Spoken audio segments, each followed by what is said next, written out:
Hello! What's up? Hello. What's up, everyone? Welcome to the first episode of the Preston versus Elijah podcast, a podcast in which me, Preston, and Elijah, that's him, That's me. have our friends come on and we talk about just whatever the hell we want. Whether it's games, comic books, movies, TV shows, books, sports, whatever it may be, we have our friends come on. We have other streamers come on, and we talk about the things that we love. My name's Preston. Over My there. name's Elijah. And today we got one of our moderators on today. Not just one of our moderators, but we got a member of the band Hollow Construct. We got Josh in the chat. How dare you? Are you not a member of that band? No, I am. What, you don't want us to shamelessly plug your band? No, you don't want us to plug your band? I am bright red. Got him. With that all being said, our first episode is actually a continuation of another stream we did early on in our Twitch days, which is only a few months ago. We're going to go over what's known as our Fantasy Critic League. Before we go, and I switch the screen for those who are watching the video version of this, let me explain real quick what Fantasy Critic is. Imagine, something like a fantasy football, but instead of us being our own sports team, drafting players to go on a team, we are all fake game publishers, drafting games that we are quote-unquote publishing, and hoping we get the best review scores. So, myself, my company is Electronic Farts. Elijah, what's your team? EVP Entertainment. And Josh, what's your team? I'm Send Hardware. Two of ours are jokes, and one of us could not think of a joke. Guess which one couldn't think of a joke? I really couldn't think of anything funny. Sorry. With that all being said, let's go and let's look at how everyone is doing. As we go, I'll explain how we do points and all of that and what the requirements are. But beep. All right. So right now, we got me in first place with 61.84 points. We got Josh, Send Hardware, in second place with 48.87 points. And Elijah in third place with 21.74 points. A couple others. To be fair, only 2 of my games have released. Yep, that's fair, right? If we're talking about league projected, the point order is still all the same. I'm projected to get first place with 163.87. Josh is projected to have 161.2, and Elijah's projected to have 157.03. Elijah was projected to win when we first started this. I think That's correct. I also have less games than both of y'all. Yes. However, I think some of your projected point values went down. Yeah, unfortunately. Yeah. And I got a lot more points versus some small projections at first. Yeah. A couple things to note. I'm currently expecting 12 games.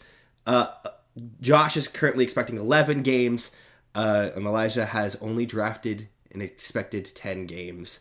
I have $55 left of my $100 fake budget. Josh has only 29. Oh. And Elijah has 79. Originally 80, but then I think he spent $1 on a game last week. I spent $1 on Date Everything. That's so fair.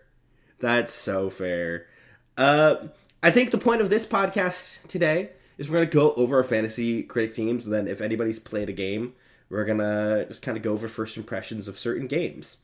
But how this gaming system works is all of us have our teams down below. For those who are listening to audio, we can have, I believe it's 9 games that are just, we can put in whatever we want into those slots. Then we got 7 slots specifically for new game franchises.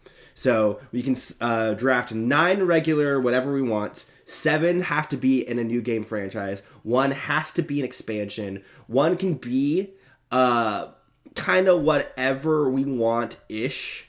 But it's like a remake, director's cut, etc. And then we also have to pick 3 counter picks, but we'll talk about that later. When a game gets reviewed, and reviews start coming out, that game is no longer eligible to be bid against, or get bids to be put on your team. Bare minimum, you're hoping for a 70 because that will get you 0 points. However, every point above 70 you get on OpenCritic, which is an aggregate. It takes all of these different websites and reviewers, and it puts all of their scores, averages together. Once you get your score, everyone that's above 70, you get 1 point, with the exception of every point above 90.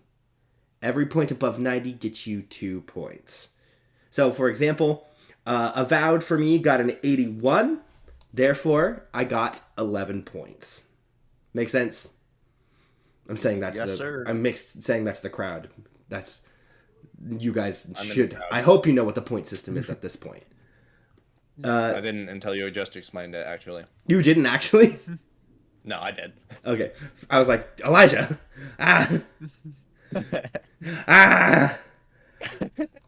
We can also right now. I have projected points on 2, so you can see what games might give us a total point amount based on what we have. Counterpicking is us saying we don't believe this game is coming out this year, and or we think this game is going to be bad. Yeah, if you notice, most of the counterpicks are on mine. Yeah, we'll get to that in a second.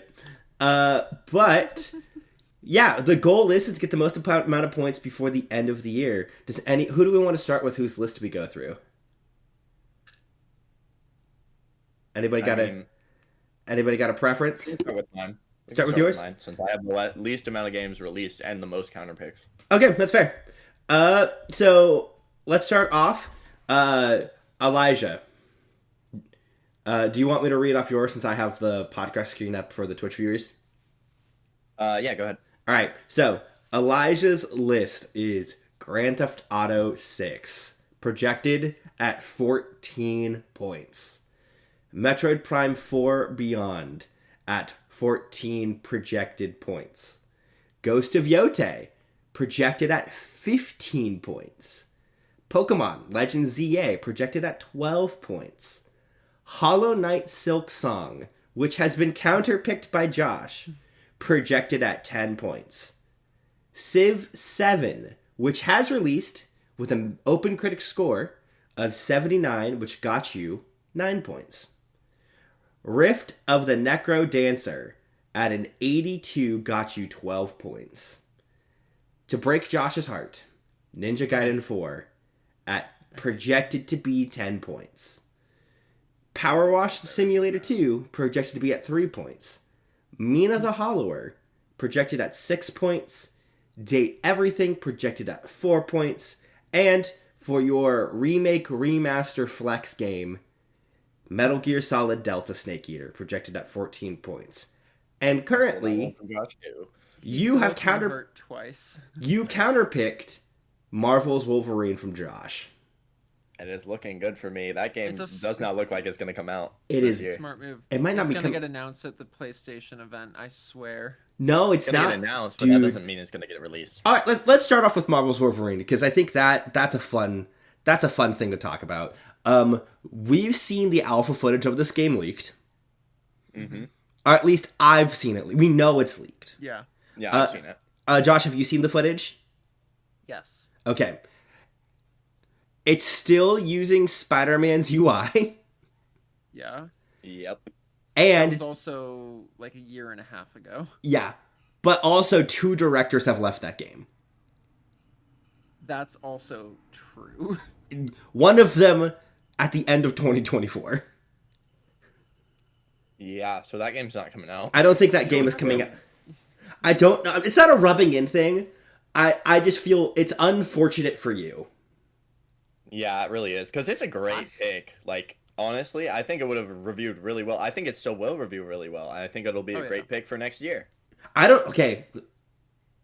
With where development cycles are for Sony in general, because I think I think one of the elephants we have to talk about in the room is that Insomniac also canceled like 5 projects. Mm-hmm. That is true. And it sounds like every time a game changes directors, it's basically a soft restart on a project.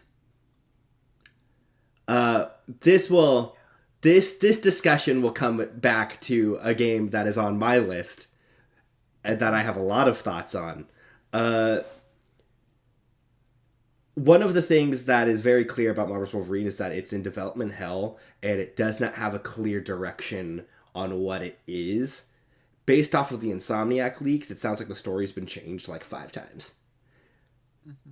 So, I'm curious to see, especially with the direction of Sony's been trying to push their devs to live service and then just canceled that initiative, how well this game is going to turn out to be. Yeah, it'll be interesting to see. Yeah, I think that was a smart move to counterpick it. Sadly, I want a Wolverine game so bad. I can't blame you for it, but yeah. I think the concept of a Wolverine game is amazing.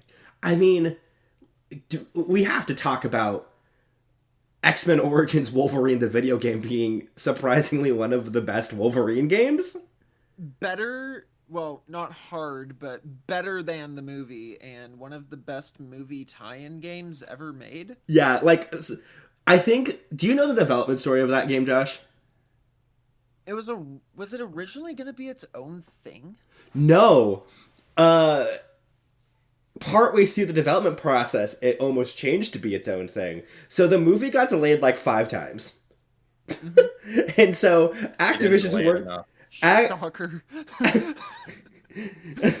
Activision was in the middle of developing this game, but every time the movie got delayed, they got more time and more budget to make the video game. That's so awesome. and they also made it like horrifically violent, like hard rated M. Yeah, and at one point the movie kept getting delayed to the point where Activision was like, "Are we gonna have to change resources to make this an original game?" And then they finally stopped delaying it, and they're like, "Okay, I guess we have to make it a movie tie-in game." I know the potential for a good Wolverine game is super high. And I know Insomniac has the chops. I'm curious to who's directing this game in Insomniac. Because we know Insomniac has 3 teams.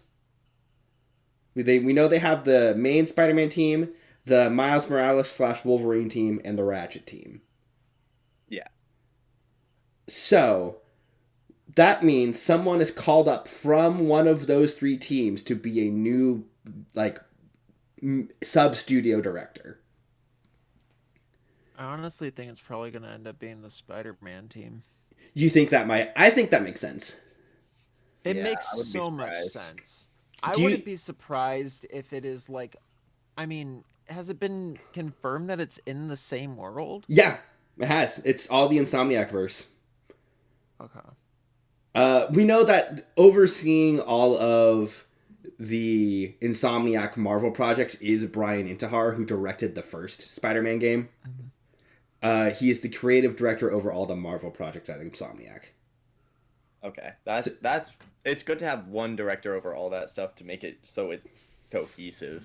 And he himself used to be a comic book reviewer and a game reviewer before he became a producer, then a director.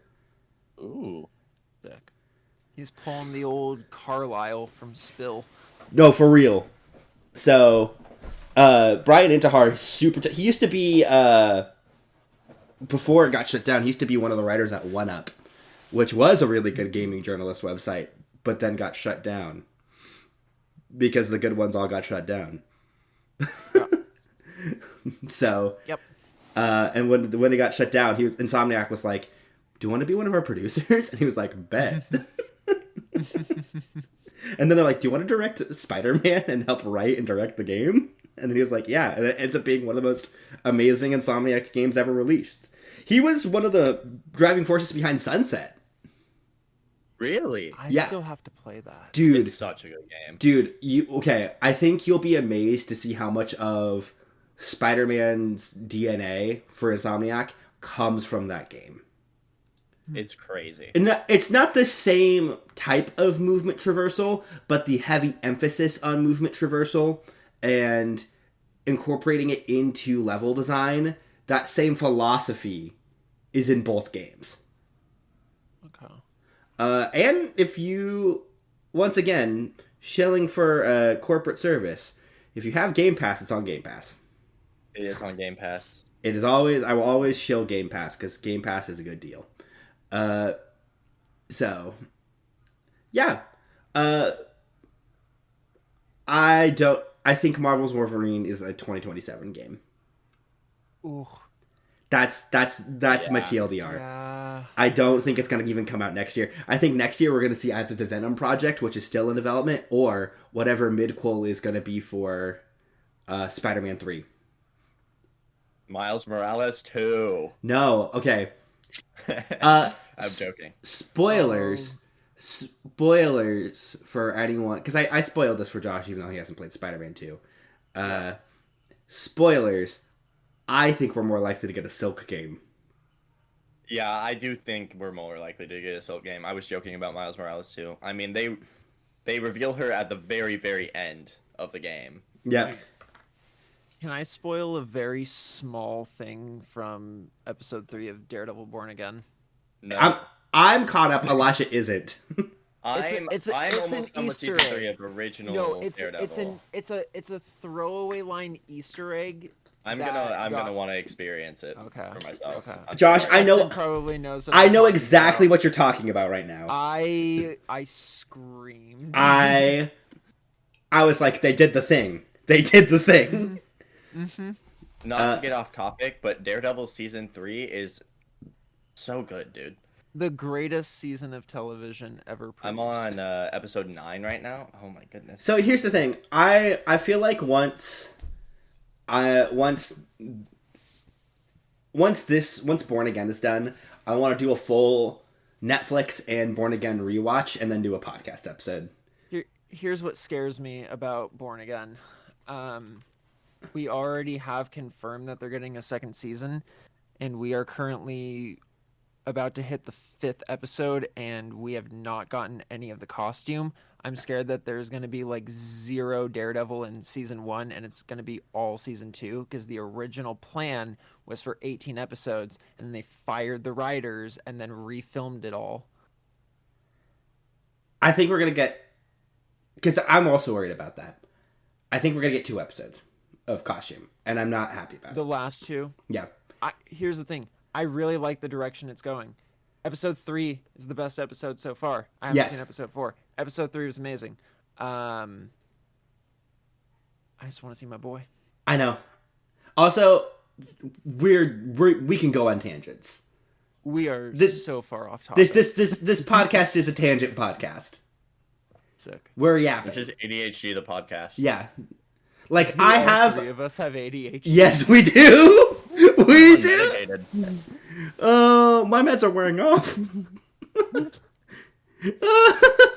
Let's go.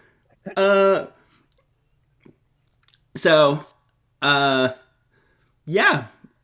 Marvel's Wolverine. Can we talk about another game that Elijah picked real quick? Yep. I wanted to talk about, but then I told you to shut up. We should say this. Yeah. Civ 7. What was the projected points for that? Like it was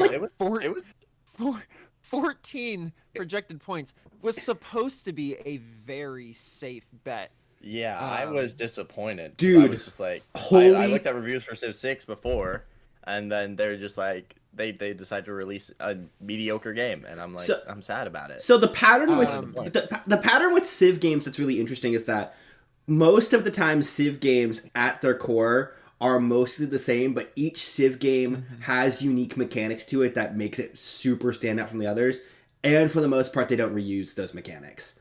Civ 7 does not feel like a Civ game.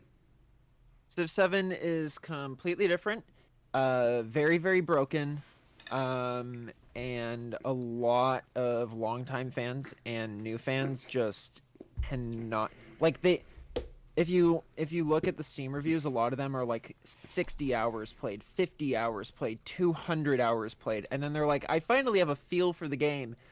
This is not Civ. Yeah, no, I 1000% agree with it. So, Civ 7 is on the list of games of my brother bought it and I tried it on his PC. Yeah. And I literally, I mean, let's be real. No one really finishes a game of Civ, but Is that even a thing? It's like finishing a game of Crusader Kings. It doesn't happen. There's a guy I've been watching, a streamer for over 10 years, where he and his buddy, who I also listen to his podcast, funny enough, where once a new Civ game comes out, they spend the first 2 months of it actually doing one full complete game as their streams. And then that's all they do for their time in playing Civ. They fully stretch out one game of Civ, and they go, that was my 2 months with the game. They didn't get through one full game of Civ 7, and that's how disappointing it is. Oh, dang. Yeah. Dang. Yeah, Elijah, you got screwed on that one. I did get screwed. Yeah. That should have been a lot better. If I went back in time, I would still make that pick. It was the safe pick. If you could turn back time. Yeah. Speaking of time, and having to time things, I played Rift of the Necrodancer. Oh, you did? Mm-hmm. I think critics did it dirty. Really? I think you should have got more points for it. That is easily like an 88 to 90. Mm. It is one of the best rhythm games to come out in the last 10 years.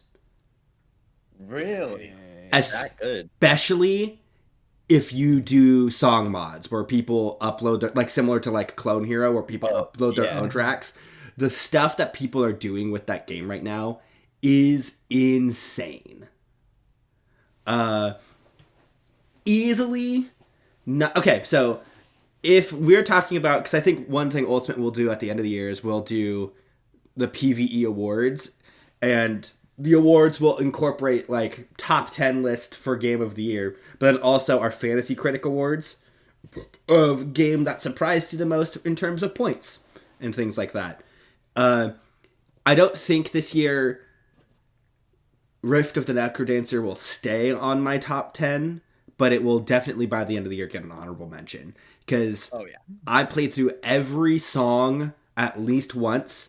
There are no bad original songs in that game. And then the second I started downloading custom tracks for it, so good.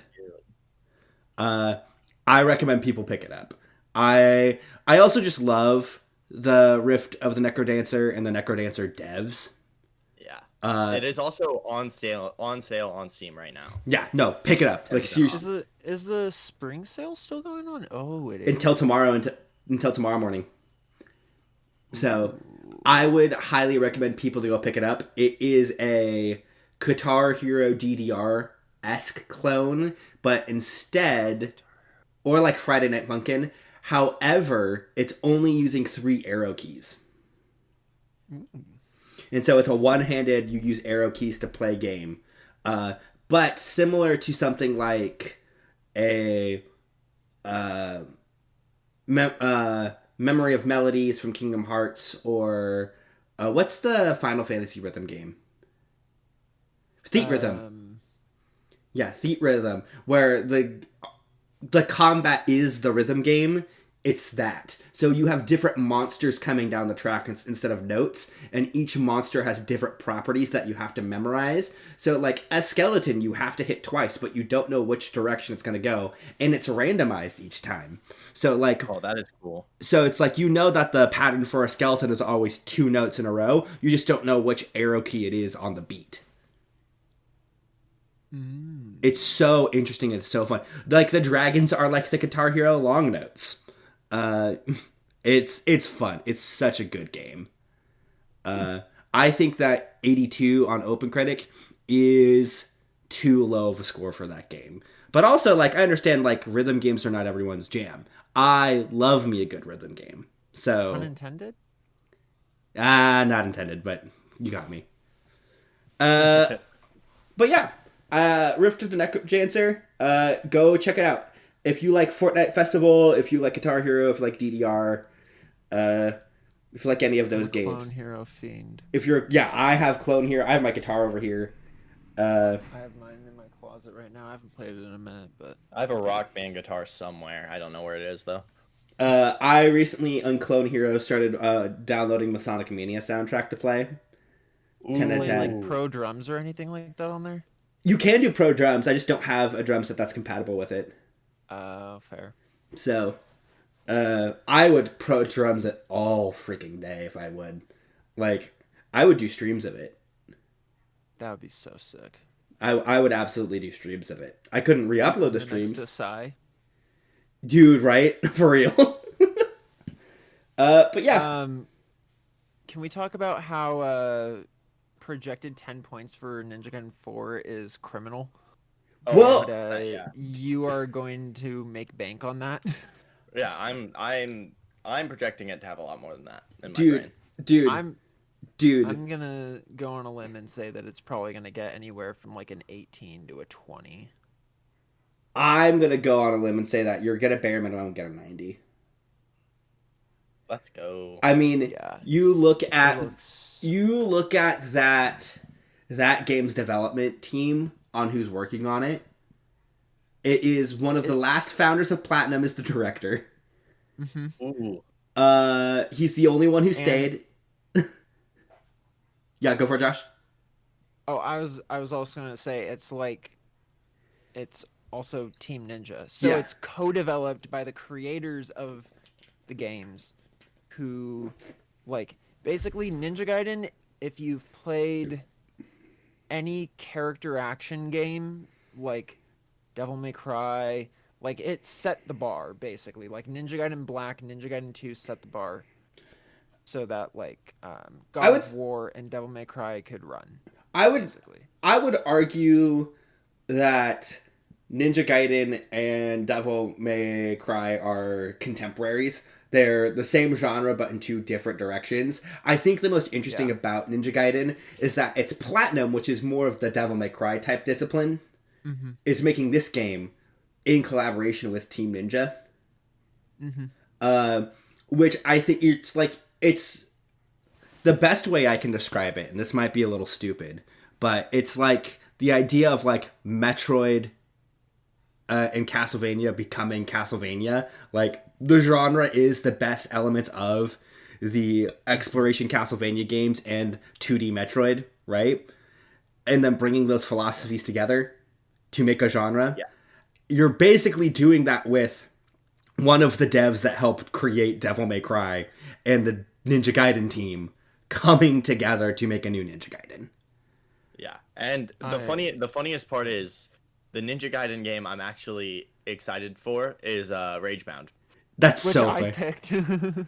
Which You picked. I mean, do we want to just real quick stop at Elijah's list, come back to his list? Do we want to talk about Ragebound real quick? Yeah. I think Ragebound's gonna get more than 9 points. I think Ragebound. I cannot believe it's only projected that way. Yeah. I'm looking at some of like the 2D sprite art in this game is like outrageously good. It's incredible. It's so beautiful. Like, the animations are so fluid and the movement looks so fun. I mean, like, this is a me type of game right here. Well, it's I don't think it's a Metroidvania.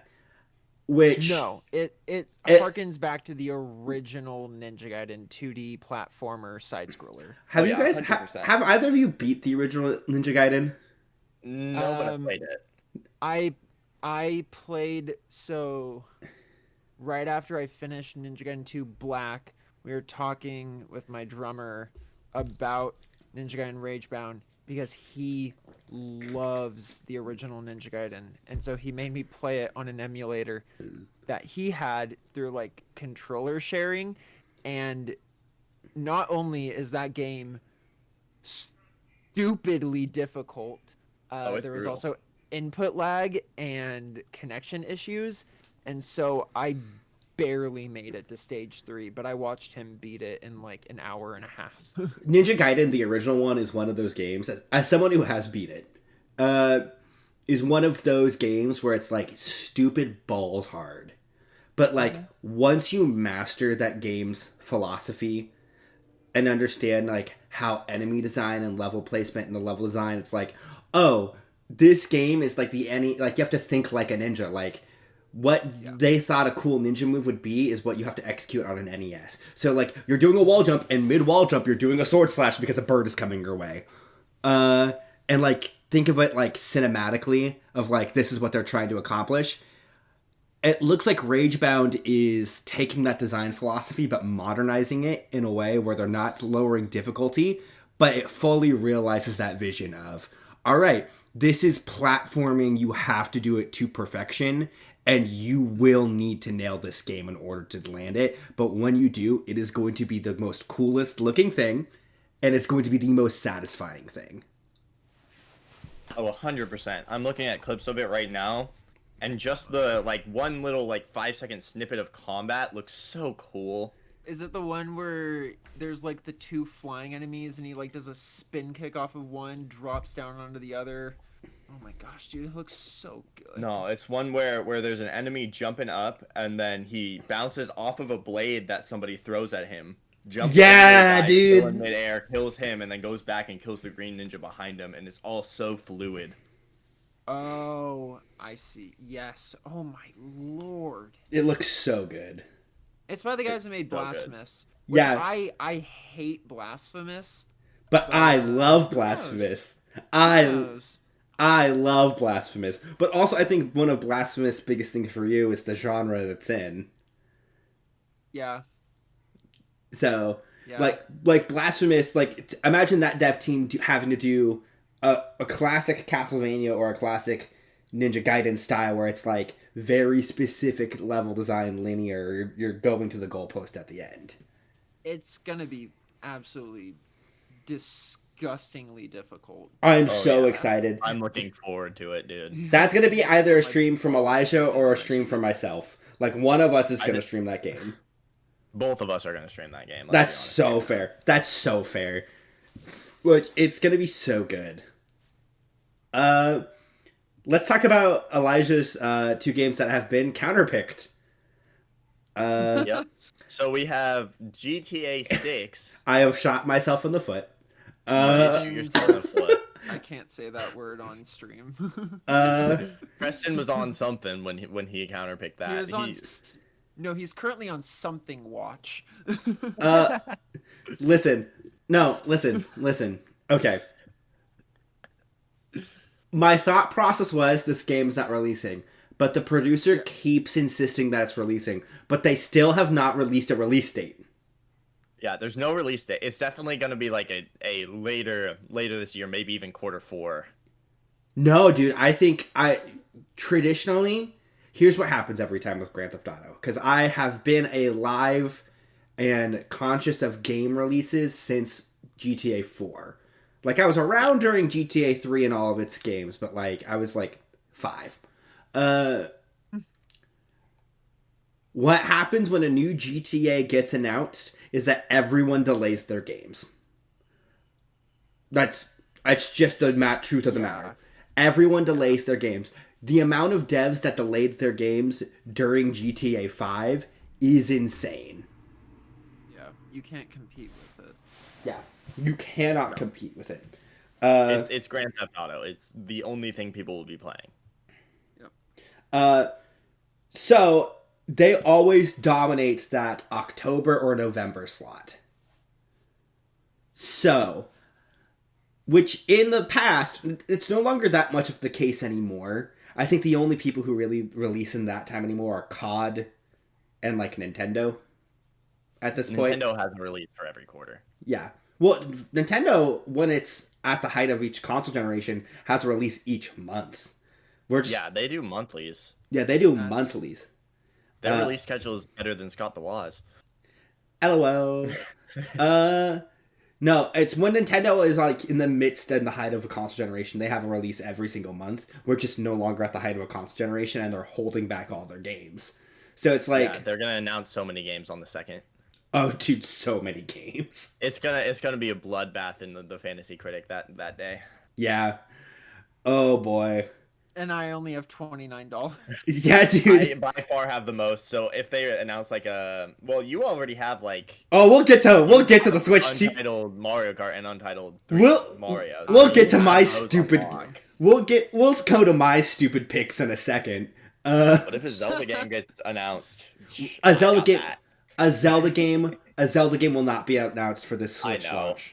We also can't pick it because we don't have any normal releases. Oh, that's true. We have to pick new franchises. All of us are in Nintendo does like to make new franchises for its new console stuff. It does. That is true. But based on the leaks, it doesn't sound like they will this generation.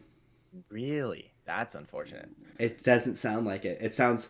We'll get to Switch 2 predictions closer to the end of this podcast because our next podcast is me and Elijah talking about everything that happened that day with Switch 2 announcements, because in the morning we're reacting to the Direct, and then 12 hours later we're coming back to record a podcast just about Switch 2. Guys, if Funky Kong shows up at all in that Direct, I'm popping off. Where is my Funky Kong? Elijah, I almost introduced you to this podcast as, my name's Preston, and joining us today, he has no style, he has no grace, this Kong's lost the will to live, Elijah, from Preston vs. Elijah. At some point, you have to introduce me as the Mario Kart Wii truther. Yeah, I will. Ooh, oh, no. Mario Kart Wii supremacy. Stop. No. I love that game so much. If I were to ever speedrun a game, that would be the game. Why? Yeah, there's only one game that I know some speedrunning routes to, and Elijah can name that game right now because he's seen me do it.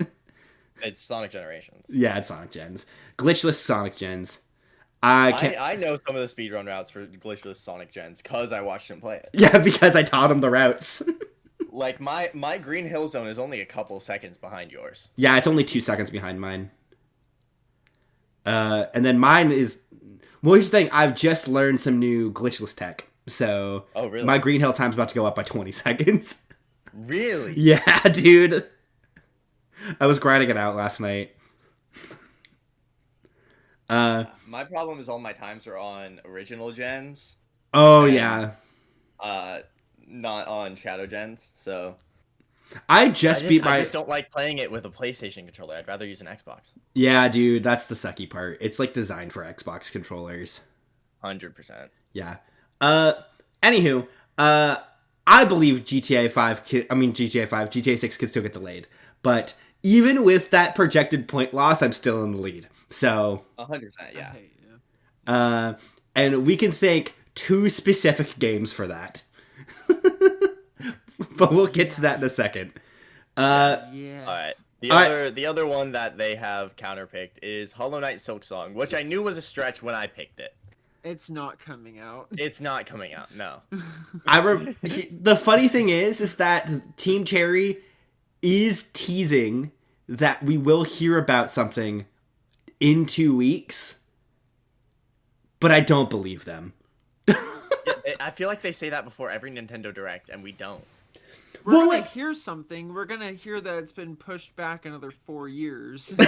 Guys, it's coming. We swear. We just haven't started it yet. The crazy part is, that Hollow Knight's original development, from Kickstarter to release to expansions, was so smooth. What the hell is going on at Team Cherry? Have you not seen there's been I'm gonna have to link this later. There is a documentary or something that explains like what's happening, and it kind of puts it in the contextualization of other games where they have their idea for Hollow Knight.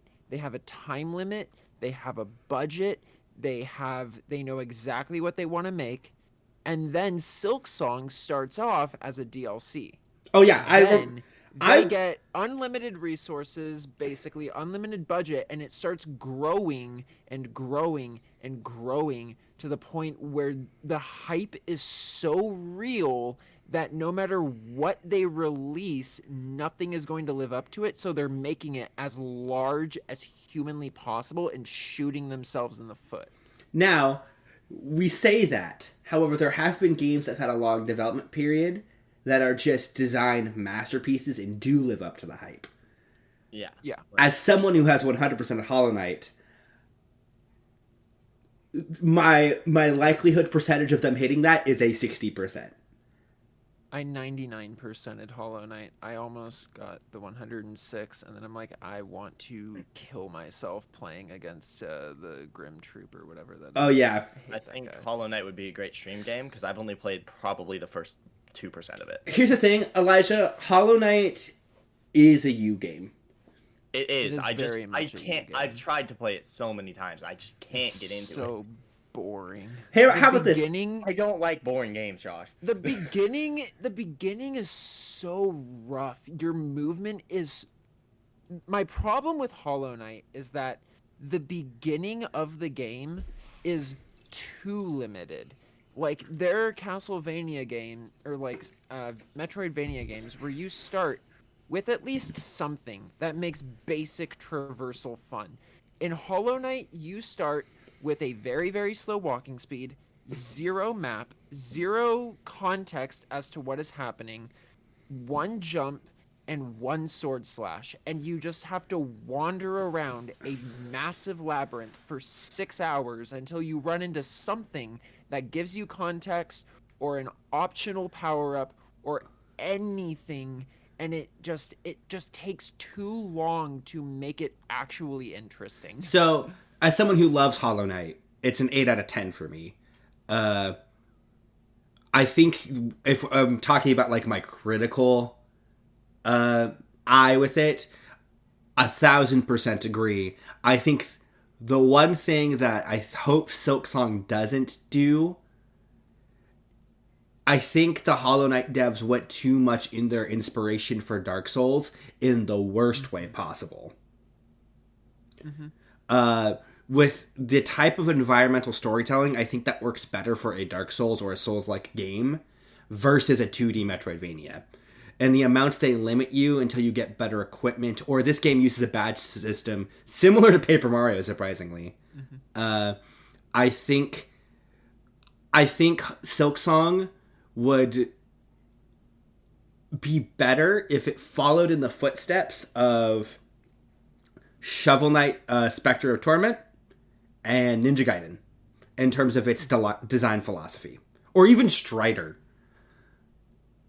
And kind of reeled back the Dark Souls environmental storytelling and labyrinthian design. Even though Dark Souls isn't that labyrinthian, it's actually pretty straightforward to figure out where you're going in most Dark Souls games. Or most Souls-like games. I think their design intent was, let's try and make a 2D Metroid feel like a Dark Souls, and it doesn't work. Until you get later in the game, and then they kind of abandon that philosophy entirely.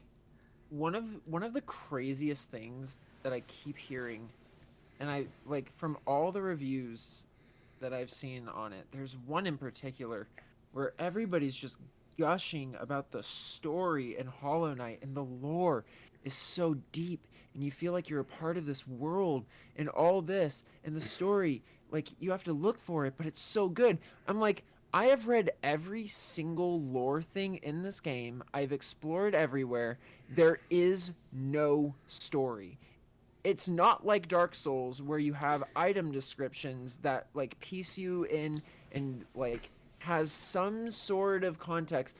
It pieces you in, but it literally doesn't make any sense. There's no story to it. It's just it's more vague than the original Dark Souls game, which was criticized for being too vague. It literally doesn't make any sense. There's no story to it. So, my favorite part about those reviews, because I also agree with you on this, and I hope Silksong kind of pieces some of those threads.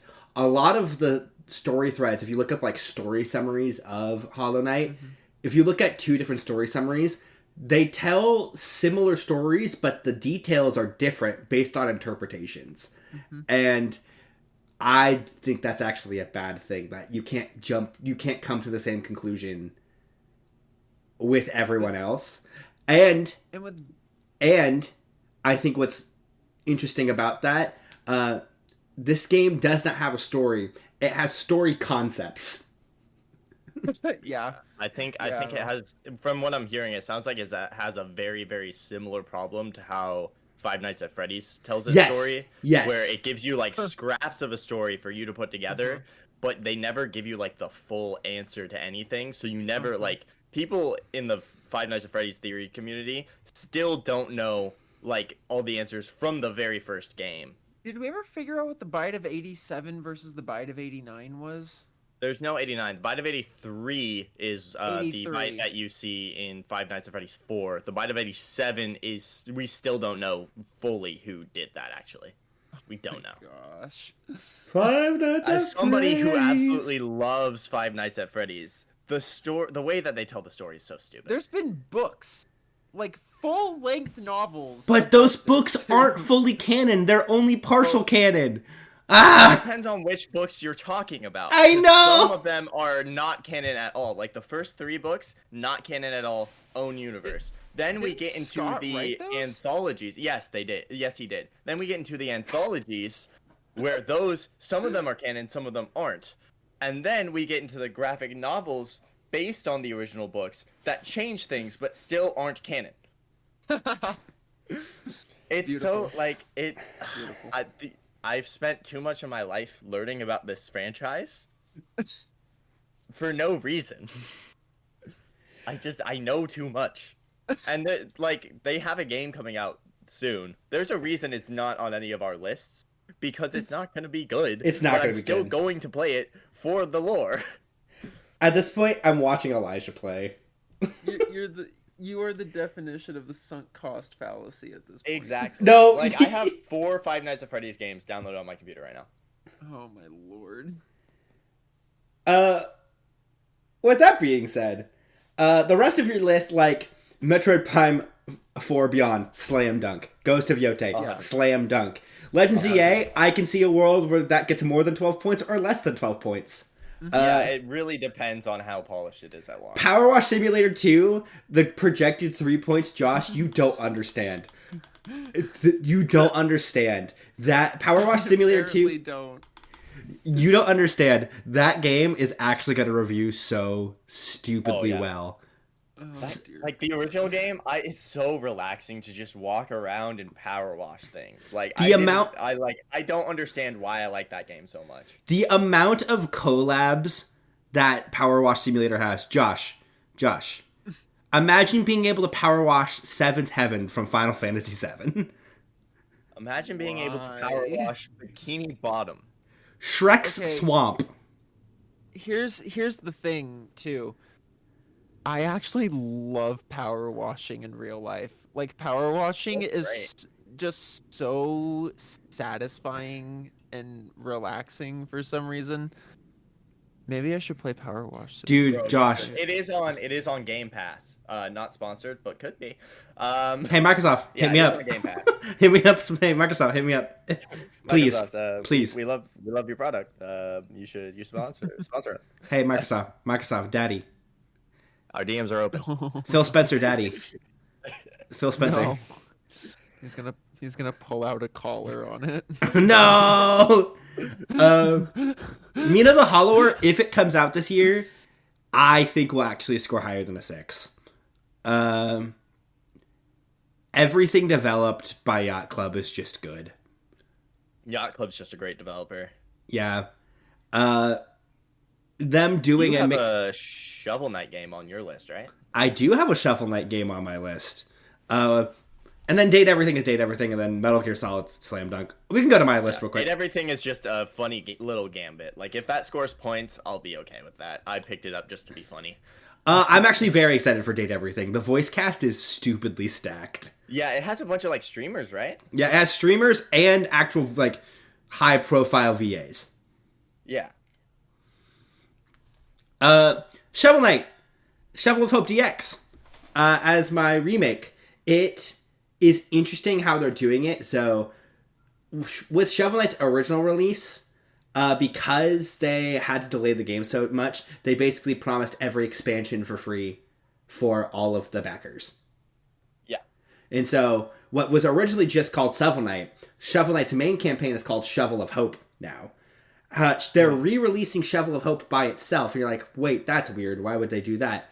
What they're doing is, with the exception of the Battletoads and Kratos fight, every piece of exclusive content across all platforms, because those two fights are stuck in copyright hell.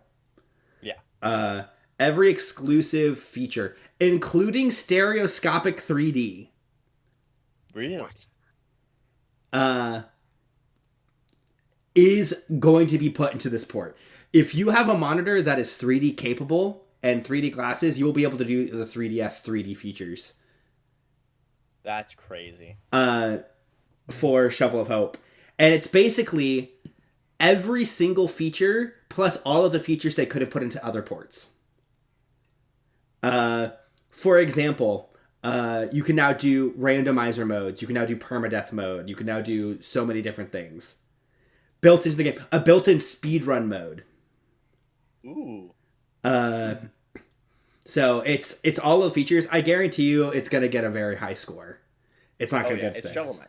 It's Shovel Knight. It's Shovel Knight. It's what if you took every port of Shovel Knight and put it together, minus the Kratos fight and minus the Battletoads fight. Yeah, even though it's just the Shovel of Hope campaign, it's gonna review well because Shovel Knight is a fantastic game. Yeah, Shovel Knight. I've still never played it. Josh, I feel like you and I should do a co-op playthrough of that game. I think you would enjoy it a lot. Imagine Mega Man meets NES DuckTales as a game. What? Okay. Yeah, it's Mega Man meets NES DuckTales. It's so good. Huh. It has the boss structure design of a Mega Man, of a classic Mega Man. It has the control and gameplay style of NES DuckTales, and then it has the world map of like a Mario 3. I personally prefer Spectre of Torment. Spectre of Torment is the best expansion. Don't get me wrong. He is edgy boy. Spectre of Torment is essentially a sequel to Strider. And I love Strider. So Wait, what is Strider? Like I've never heard of that. Played Strider. Strider's- Yes, I have played Strider. Strider's is a Capcom. My phone. Why is it so loud? Strider's a Capcom platformer. It's their answer to Ninja Gaiden, but what if Ninja Gaiden was edgier and cooler? It's 2.5D. Well, the modern Strider is 2.5D. The original like Sega Genesis Strider is like their answer. Oh, I've only played. Oh I've only yeah. played the I've modern seen one. this. I've seen this. Yeah, no, the 2.5D Strider is so good too, though. It's pretty sick. It's so sick. I'll give you context for this. Most of Greninja's moveset in Smash 4 was because they were developing Smash 4 at the same time as X and Y, and they didn't know what Greninja's actual in-game moveset was going to fully be. A lot of his design philosophy was, well, we can't get the rights to Strider, so let's put it in Greninja.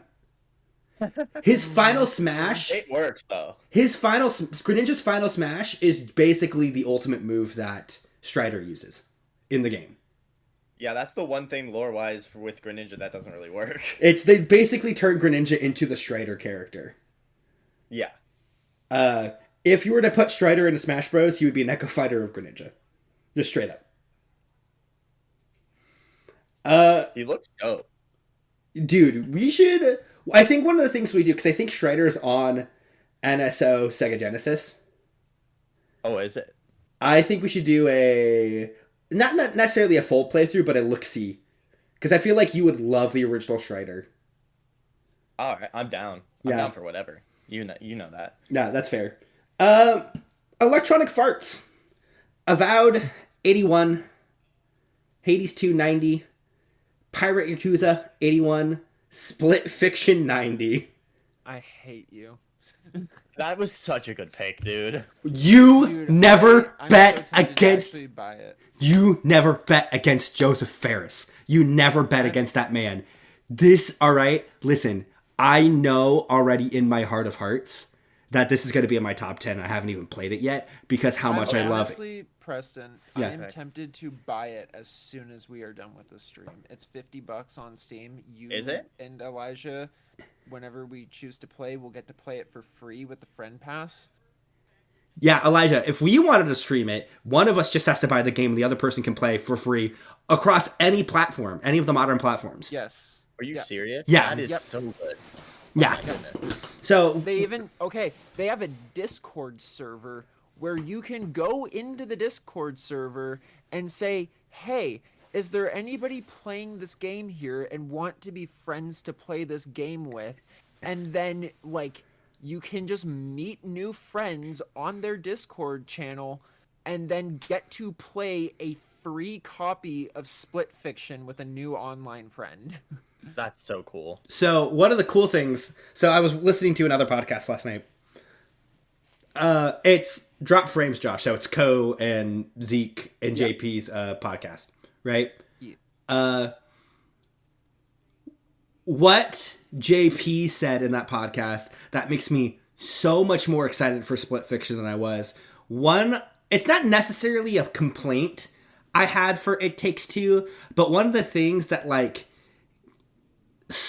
it's a thing that enhances the game as, like, if you're looking at a video game as a piece of art, but like if we're talking about it dampers the pure fun enjoyment, is that It Takes Two at the end of the day is still a story of will they, won't they get a divorce. Yeah. And that's kind of a downer. And it's like a really super, from what they were saying, the story of It Takes Two is better, but the gameplay and the gameplay philosophy and the level design is infinitely better in this game. In Split Fiction. And I want to play it so bad. I already know it's going to be on my top 10. I have been a fan of Joseph Fares' studio since Brothers, which was like 10 years ago. Oh, he did Brothers. He did Brothers. That makes so much sense. And so he's only made progressively better and better games. A Tale of Two. Yeah, it's Hazelight was I think it was Hazelight. Yeah. The fact that this is an EA game is crazy to me. Yeah, the fact that EA is making good games. Well, they're not making them; they're just publishing them. They're publishing Split Fiction. I think what EA is in a weird position in my brain right now because I don't fully hate EA like I did 10 years ago. But they also are still making Madden the same as it was in 2016. But no, because EA has kind of reined back the microtransaction philosophy, but they've also trying to go full live games as a service, which is why Apex, which is supposed to be a live service game, is in such horrible state right now. Like, you ask any Apex Legends fan, and the game is in the worst state it's ever possibly been. I think the crazy part about this is that, they still have 3 studios that are indie studios that they basically are now their second parties, that they just crank out games once every 3 years. I think it's wild that EA has that. And Ubisoft doesn't. And Ubisoft's, critical reception of Assassin's Creed Shadows, which doesn't fully have Fantasy Critic points for Josh yet, being in the 80s, but it's the lowest score I've seen for it is a 75. Mm-hmm. I don't know how well that game's going to sell, and Ubisoft's in trouble. Somehow EA, because they are allowing themselves to publish and fund these lower budget games, all of these lower budget games, along with Apex making a lot of money for the longest time, has just allowed them to kind of stay under the radar. In terms of oh wait, no, EA actually as a publisher is not the worst. Maybe it's a first... as a developer. As a developer, or as a parent company for developers, maybe not the best environment. But also, they haven't had, outside of the Titanfall studio recently, that was their first major layoff in years. Yeah, they've been getting better. Yeah, which is crazy. But also, they're still a mega corporation at the end of the day. Yeah. And I'm still salty that Madden is not a good game. Yeah, Madden's in a horrible state. But college football was good, which is wild. NCAA football was so good. Wild. The first sports game I've played that isn't arcadey one that I genuinely enjoyed in 7 years. Yeah, the campaign mode in that game, genuinely good. Genuinely super fun. Super fun. Like, it's so fun to like take somebody, like take a player in college and like get to work your way up in the depth chart and be able to like work your way to becoming a starter and doing like all that stuff. And the fact, even though Madden is not a good game, the fact that you can carry over your player from college football to Madden is so cool. So good. This is the only way they've gotten me to play Madden. I have been playing Madden lately, but only to continue my character from college football. Yeah, Split Fiction was. Do anybody remember what my projected points for Split Fiction was? I don't. It shows you 14.6. Look at that. Look at that. Look at that. That's that's a low projection still. Dude, Split Fiction. Wait, how did you get 21 with 90? I don't know. I'll have to look into that. It probably Is just it like rounded 90 up. point something? If it's 0.5, I think it rounds up. If the average, because it doesn't show the point averages on the critic score on the chart. Yeah, it says points displayed in this table are rounded and may not add up the way they appear. Yeah. So it might be like a 90.5. So they rounded up to 91. Okay. But even then, it should be 22 points. Maybe they do the 0.5. Maybe they do the 0.5 as 1 point as the double points. That would make sense. Wait, so what is your points that you currently have according to like your table down there? My table down there is 64. If you go up to the top, my total points is 61.84. 0.84. Yeah. Yeah, 61.84. But you can see like, oh, okay. So when you click off of the show projections, it says that your total points down here are 62. When you go up, it shows your actual with the decimal point. With the decimal point, yeah. Okay, that makes sense. Like a Dragon, Pirate Yakuza in Hawaii. I have not played it. I've heard out of all of the action Yakuza games, it's actually not the best one. It's actually on the lower end. That's why you lost points. That sounds like something I would come up with in a fever dream. The character in question that stars in this game makes sense why this is a thing. But Pirate Yakuza in Hawaii? Why? That's a very Yakuza thing to do. Yakuza as a series is the main story takes itself so seriously and it's such a good crime epic. And then the side stories are absolute batshit insanity.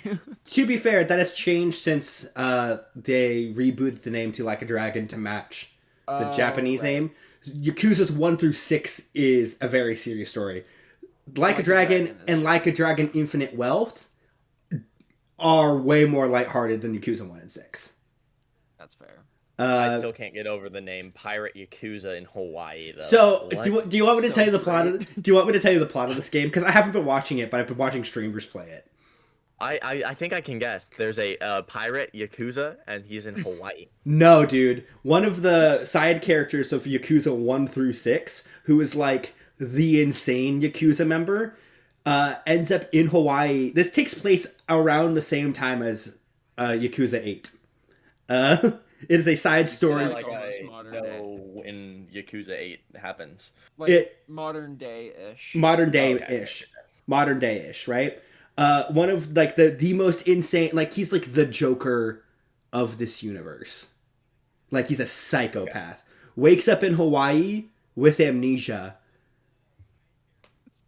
And the pirate part of it is that there's a pirate festival going on in Hawaii where people can come up with crews and do these like pirate games. The pirate stuff in the story only accounts for 25% of the story.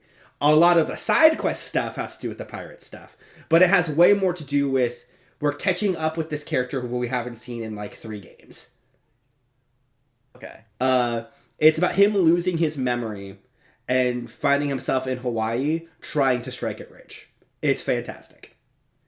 However, in terms of gameplay, it is a step down from Yakuza 6 and Yakuza Kiwami, which is a remake of the first game, in a lot of ways.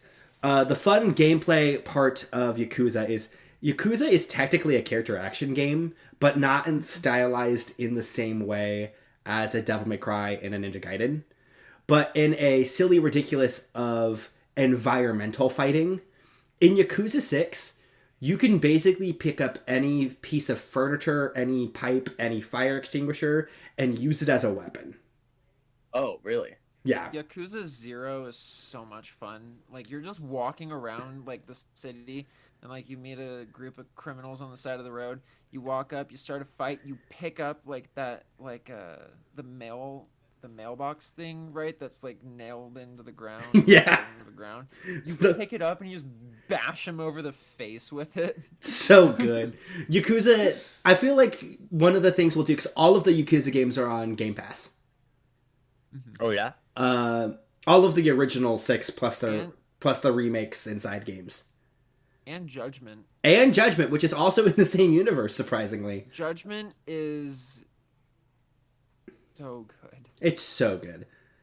I feel like that's a game retrospective that we should do, Elijah, I feel like you would love the Yakuza games because it is when it takes itself seriously in the main story, the story is like a really gripping emotional crime drama, but also the side quest is, hey, let's start a cockfighting ring. Oh. But also make the cockfighting ring like WWE. The one that is forever seared into my brain in Yakuza 0 is when you walk into the adult nursery. Yep. Oh, what? And it's just a bunch of grown men in diapers just like cuckoo gaga. What is this franchise? It's the best. That's what it is. It's And then go for it. What you have to remember is RGG, the developers of these games, you have to keep in mind Sega currently is about to experience a huge renaissance, right? Yeah. We know a bunch of games are coming out soon for Sega that are like let's go back to what made Sega really great, right? Yeah. The 3 things that were keeping Sega afloat during the quote-unquote Sega Dark Ages were RGG, RGG and all of the games they made, because they didn't just make Yakuza during that time. They made a couple other games too. We're getting a new one of those as well. Yep. That was announced at the Game Awards? Yeah, but also they're making Virtua Fighter? What the? Yes. Bringing back Virtua Fighter, the thing that pioneered 3D fighters, and RGG is making it. They created a new studio and then rehired the original Virtua Fighter devs plus some of the combat designers from Yakuza. That's go. Crazy. Oh, it's already out. No, it's not. The new Virtua Fighter, that is not the new Fighter 5? No, the new Virtua Fighter is a reboot. That version of Virtua Fighter is a remake of 5, or remaster of 5, with rollback netcode and all of the arcade updates for the West. Okay. So you have RGG, you have their acquisition of Atlas, which is just RPG galore. You have Persona, you have Shin Megami Tensei, you have Etrian Odyssey, which all just sells like crazy. Mm-hmm. And then their arcade business in Japan was keeping them afloat. Like, straight up. Mm-hmm. Now, they are about to pull a Capcom. And what Capcom's been doing the last 7 years, Sega's about to do. Which is, let's go back to make what makes our games really good and really tick, and then let's keep our big money franchise maker going. In Capcom's case, those 2 big money franchise makers were Resident Evil and Monster Hunter. Now it's Atlas RPGs and Yakuza. And now they're just going to go back into their old franchise and start reviving them one by one. And then they also have Sonic for some reason. Well, now Sonic is also having a renaissance because the last 2 Sonic games are 2 of the best received 3D Sonic games ever. That is true.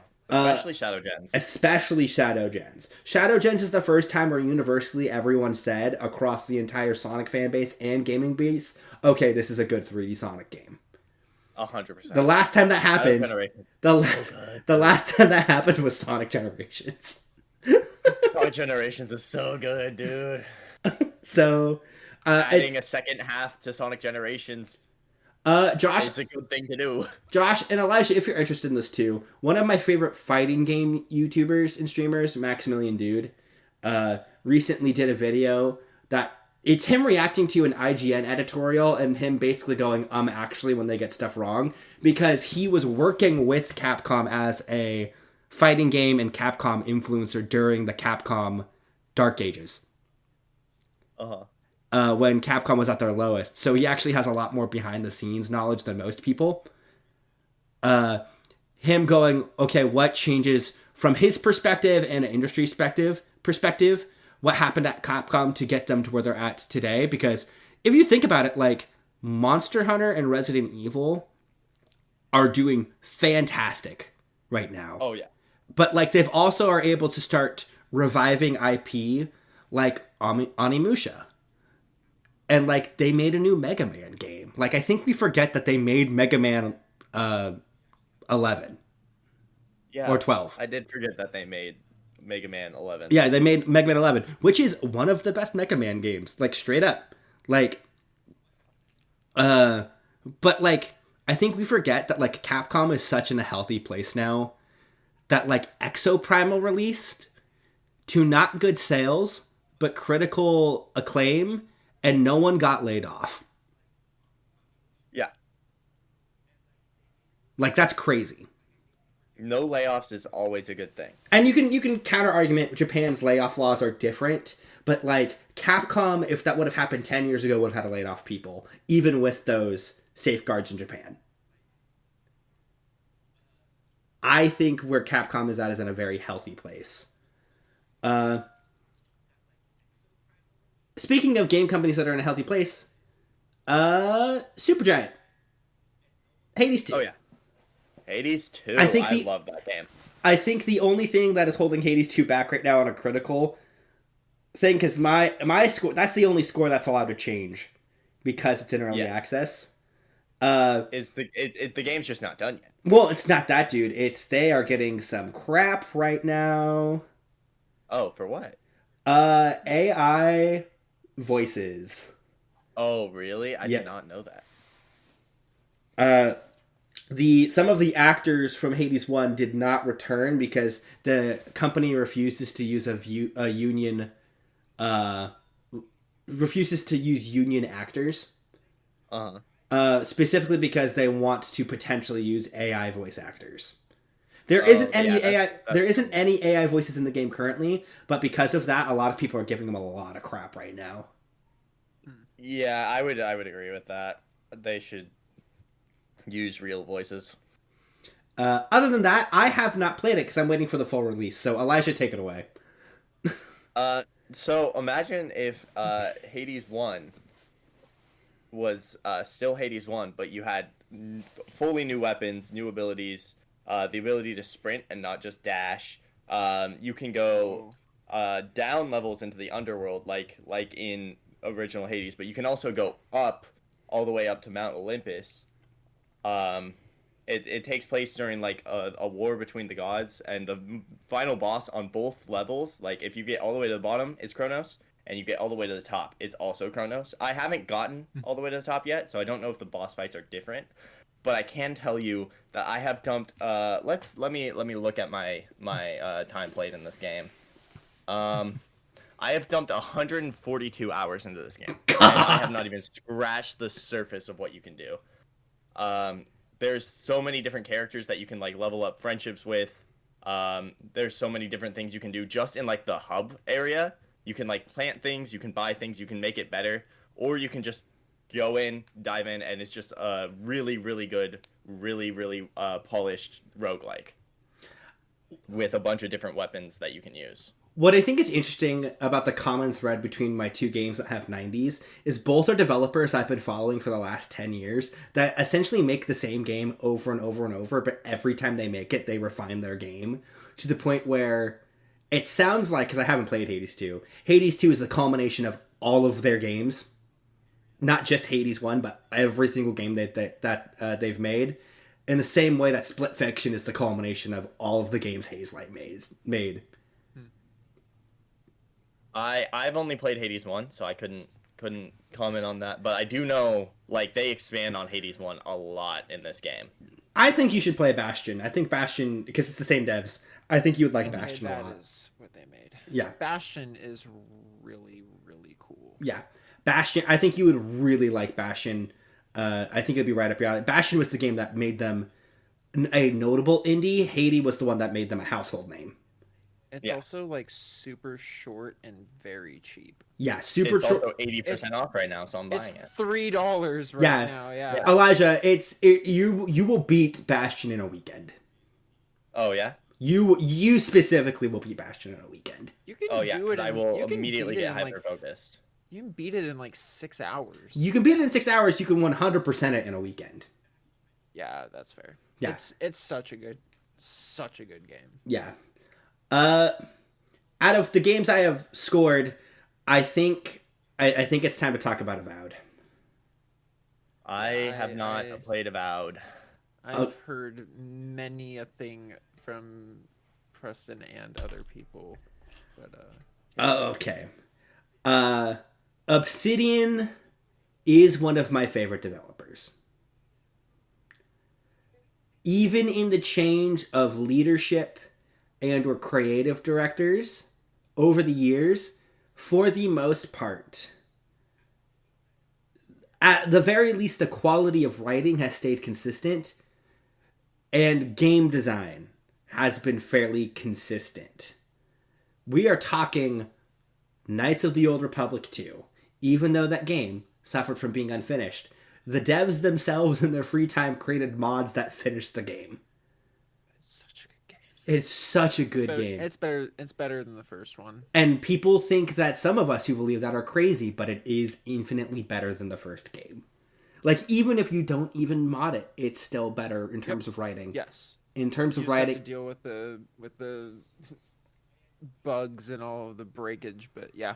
But if you mod it, it fixes the bugs and adds in the content. So yep, it's essentially an unofficial director's cut. So perfect game. Literally a perfect game. One of the greats. One of the RPG greats, right? Fallout New Vegas. One of my favorite games of all time. South Park: The Stick of Truth. That game's hilarious.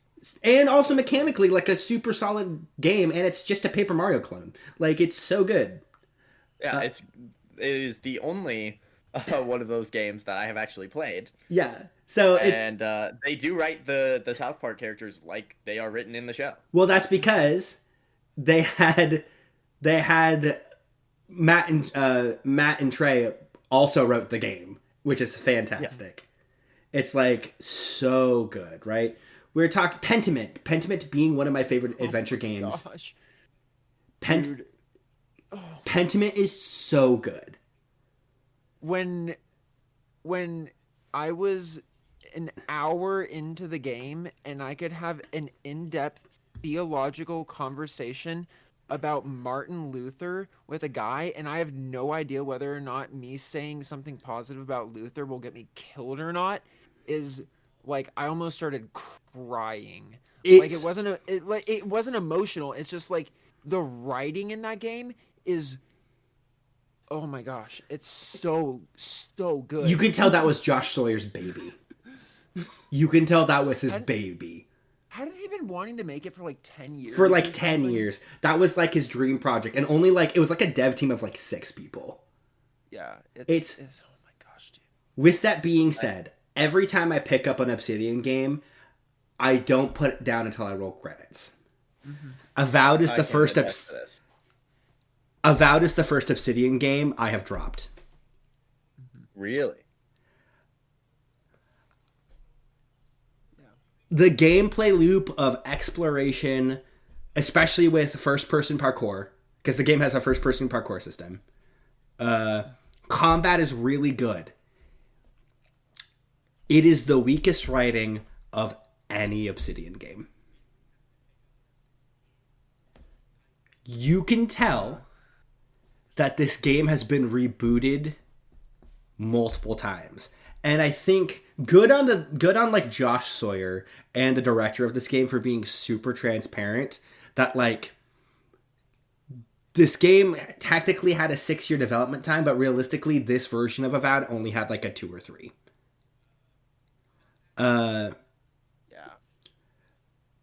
They have announced that they are doing a roadmap to add DLC and fix some of the writing and story issues that the game has.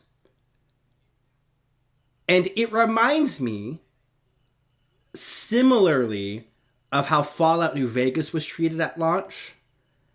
However, the writing was never the issue for Fallout New Vegas. It was just bugs and the amount of content that was in the game. Keep in mind, if you were to play every playthrough of Fallout New Vegas, it's a 60-hour RPG if you're doing multiple playthroughs. If you're doing one playthrough, it's like a 25-hour RPG if you're just playing the vanilla base game. Beat that game in 25 hours? You could beat that game in 25 hours if you don't do any of the DLCs and expansions. Okay. I've played like 40 hours. If you're not doing the DLC and the expansions and you're only doing a little bit of the side quests, but you're just focusing on the main quest, it's a 25-hour game. Okay. Not even going to level 20, which is the base level cap, before expansions, right? Fundamentally, New Vegas was already a good game. It was just hindered by bad optimization across all platforms. PlayStation 3 seeing the worst of it. And, like, okay, a lot of people didn't want to do multiple playthroughs, even though, like, because people were playing Fallout 3, and Fallout 3 didn't really require you to necessarily do multiple playthroughs to see everything, only just a little bit of the content you missed, depending on how you played. Fallout New Vegas is very much a game where it's like, I need to do 5 playthroughs in order to see all of the content this game has to offer. And a lot of gamers didn't understand that unless you played Fallout 1 and 2. Avowed does not have good companions. There's one companion that I like, and I can't tell if I like him because he's voiced by the same voice actor from Garrus as in Mass Effect, or if he's actually a good character. And the story is so by the numbers. The only way you can improve the story is through expansion and expanding that story through different perspectives. And it sucks because the gameplay and the exploration and that stuff is so fun. But everything else... the game is gorgeous. The game is gorgeous, asterisks, until you start getting a little too close to things. Mm-hmm. And then you start seeing some aliasing and some texture issues, which is also another problem the game has. I also hate the mushrooms everywhere. Yeah, the mushroom aesthetic too it's not a preference that I would have. Some of the biomes get rid of that. I made it about halfway through the game, so I made it to the start of the third of 4 maps you go through. And so once you get past the second map, it starts to get away from that a little bit. Story-wise, it makes sense why there's mushrooms everywhere. It's just I think they went overboard. Oh, yeah. They went overboard on some biomes. It makes sense why. And Josh, you being a Pillars of Eternity fan, you probably understand why that is. Yeah. I get it. Yeah, you understand why. Pillars of Eternity. Oh my gosh, dude. So here's the thing. It has such good lore. You could do so many things. Here's the thing. In terms of referencing lore, Avowed is really good about making it feel like it's incorporated to the Pillars world. In terms of writing a story, the story is so by the numbers. Yeah. I'm like, okay, I could either keep playing Avowed, see it all the way through, because when I'm doing this, anytime I start an Obsidian game, I try and win 100% each game on my first playthrough. Right? I accidentally got I found out I accidentally found a secret quest.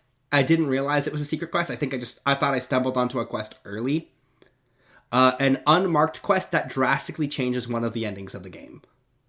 Oh, dang.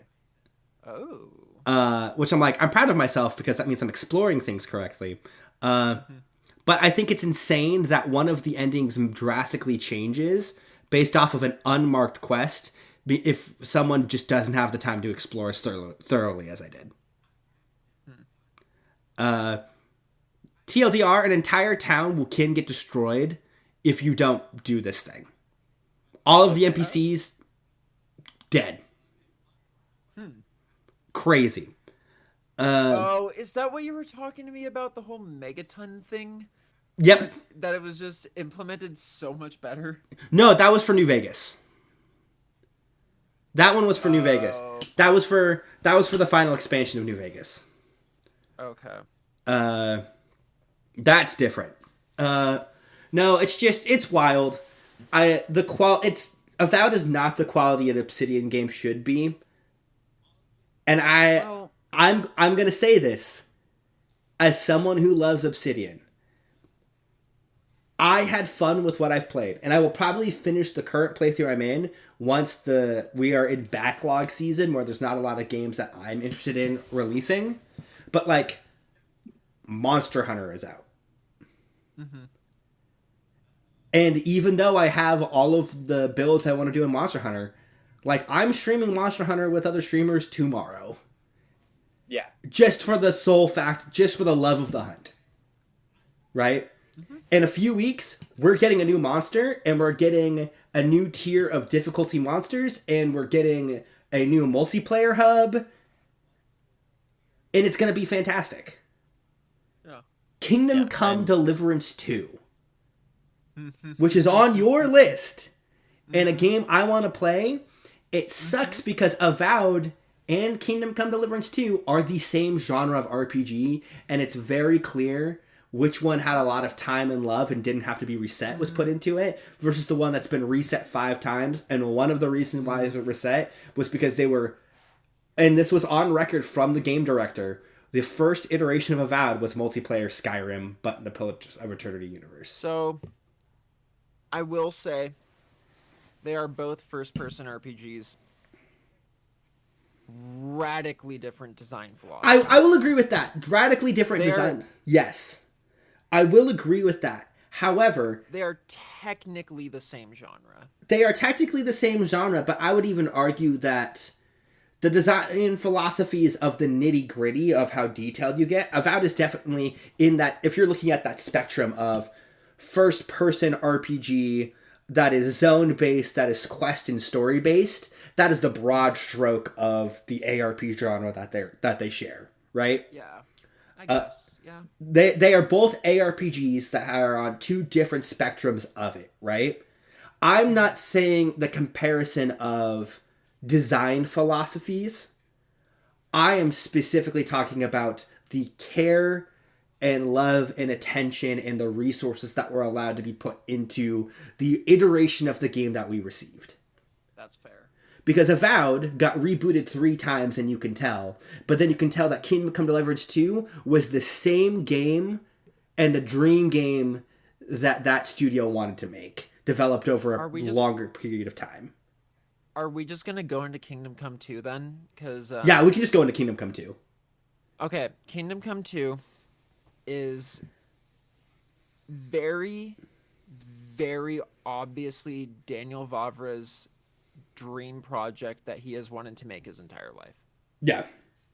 It is the game, and he has said this, it is the game that they wanted to make when they released Kingdom Come 1. Kingdom Come 1 would have had all of the content from Kingdom Come 2 in it if they weren't limited by budget and time, basically. They were Kickstarter for Kingdom Come 1. They were running out of money. It had been in production for like 8 years or something like that. They needed to ship it. Kingdom Come 2, if it sticks the landing, which I'm 64.2 hours into the game right now. I'm in the second zone. I have done 1 main quest for the second zone. If it sticks the landing, in the main story, which, dude, there's been a couple moments in the main story that have just been. I waited 7 years in real life for this payoff, and it was worth every second. If it sticks the landing, I can see this becoming my favorite game of all time, period. Like, knocking, finally, Bloodborne off the perch. Yeah. How many hours do you have in Bloodborne? 2,000 plus. And is it your most played game? Yeah. Okay. Here's the thing, because I loved KCD1 a lot.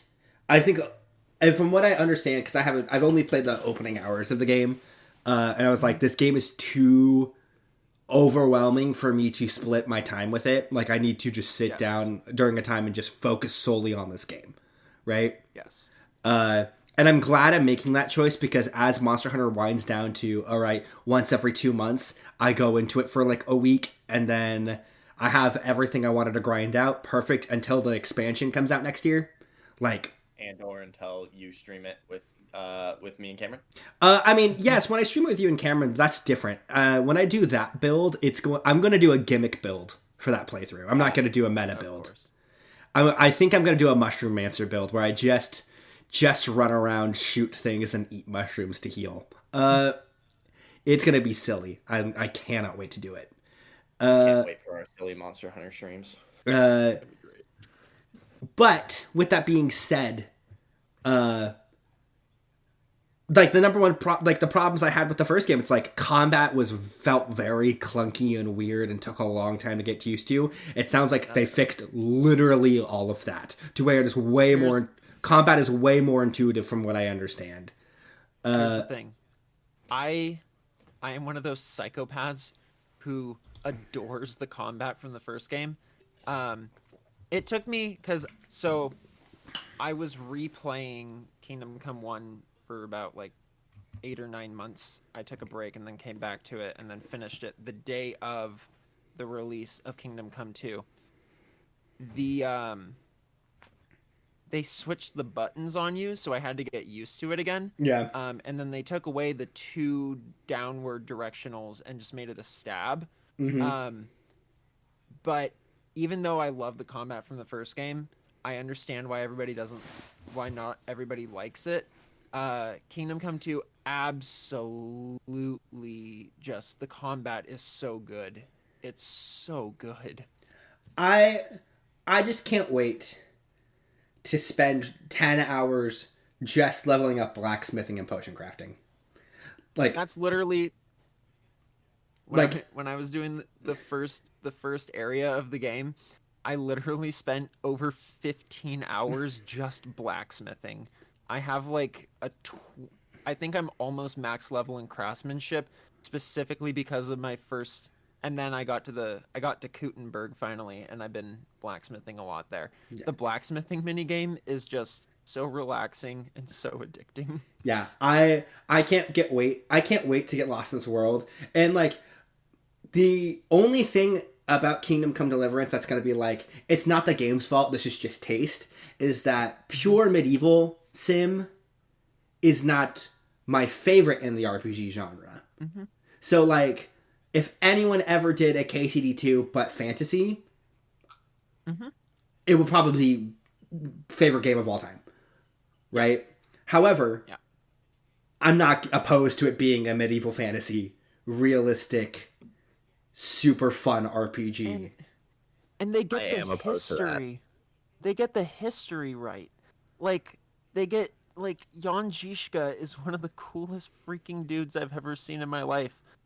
The entire, like, they set up the Hussite Wars, and they get the theology right, and they get the heretical sects that are going on that the Catholic Church is opposing, and they get Wenceslas versus Sigismund, and they get the animosity between Bohemia and Germany, and they get everything right. Like, the amount of love and care that went into, dude, there are people on Reddit who post photos of the area that Kingdom Come 2 takes place in, And there is like, they get the geology, the geography, the way that the roads work, the way that everything is laid out, and it's just scaled to a video game size. Like, there are landmarks in the game that you can go to in modern day Czechia. Like, it's ridiculous. I'm so excited to dive into this game. One of the podcasts we'll do in the upcoming months is Josh is going to replay Fallout New Vegas, and I'm going to do my first playthrough of this, and we're going to subject Elijah into listen to us talk about RPGs for 2.5 hours. That's not what we're doing right now? No. This was only 30 minutes. Oh, yeah, you're right. Imagine this for 2.5 hours. Also, Elijah, you don't am imagining it. I think they released a new tower in Bloons TD6, so I do need to unlock all the upgrades for that. Honestly, I'm telling you, Elijah, you don't need to show up to that episode. You can take that week off. You could fully take that. You could fully take that week off. Like, you're allowed. I'm saying that like I'm not level 135 in Bloons TD6. Oh my god. Anywho, I have 68.5 hours in that. I'm just on Steam. I had played on mobile too. Speaking of RPGs, how does it feel that the score for Xenoblade Chronicles X Definitive Edition just keeps going up? It went up by 1 while we were filming. While we were recording. Really? Yeah. Yeah, it went up by 1. It was at 87 this morning. I pulled this up as soon as Preston hit go live, and it went up by 1. Congratulations. Here's the thing. The only thing that might stop me from playing KCD2 is Xenoblade Chronicles X Definitive Edition. That's fair. My brother, this is like the game series my brother and I like bond over the most. It's his favorite RPG series, and it's one of my top 5. And I want to see Elijah play the original Xenoblade Chronicles. So here's you have Xenoblade Chronicles. Hey, Josh. Here's my plan. Here's my plan. Have you seen gameplay for Legends ZA? No. It looks like Babies versus Xenoblade combat. I think which is just Baby's first WoW combat. Which is Baby's first WoW. I think we could get him to play Xenoblade Chronicles after Legends ZA. Sick. And then we can get him to play WoW Vanilla, WoW Classic. Please no.